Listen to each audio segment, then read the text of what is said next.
มาจ้าสิพามาเบิงว่าแต่ละมือของเฮานี่ใส่ข้าวหุงหลายปานใดในแต่ละมือเนาะจ้านี่แหละจ้าพี่น้องเบิงข้าวสารก็มีแต่สอบใหญ่ๆกระสอบสีเหลืองน่ะสาวอมยกผู้เดียวบ่ขึ้นได้จ้าพี่น้องอยากจะบอกว่าในแต่ละรอบนี่ใส่เยอะมากในแต่ละรอบที่หุงก็จะใส่ข้าวบ่ซ้ำกันเนาะจ้าแล้วแต่ยี่ห้อของเรานั่นเนาะจ้าเพราะว่าโรงงานที่สาวอมเฮ็ดนี่ผลิตหลายเหล่าแห้งมื้อนี้ก็จัดไปจุกๆเลยจ้าจักกระสอบแล้วนี่12กระสอบจ้าข้าวสารเกาหลีนี่ก็ขึ้นราคาดี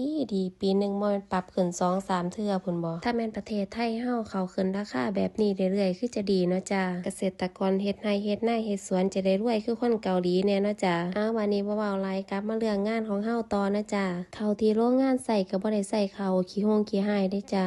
ใส่ข้าวเกรดดีพรีเมียมล่าหูออกมาจะได้ขาวและหอมเนาะจ้าเปล่าเอกก็ดึงเสื้อออกจากกระสอบนะจ้าถ้าแม่นสาวเฮ็ดมื้อนี้บ่ได้เทดอกยกบึบๆนี่บ่แม่นเบาเด้จ้า20กิโลพุ่นเด้อกระสอบนึงตอนเทก็ง่ายอยู่หรอกแต่ว่าตอนล่างนี่ล่ะมันยากจ้าเทออกมาแล้วหลายบ่จ้าพี่น้องเบิ่งแหน่ถ้าแม่นคนกิน6 เดือนสิหมดอยู่บ่นี่พอแต่เฮาเทเสร็จเฮาก็จะล้างเขาเนาะจ้าแช่ไว้มื้ออื่นเช้าเฮาจังจะมาหุง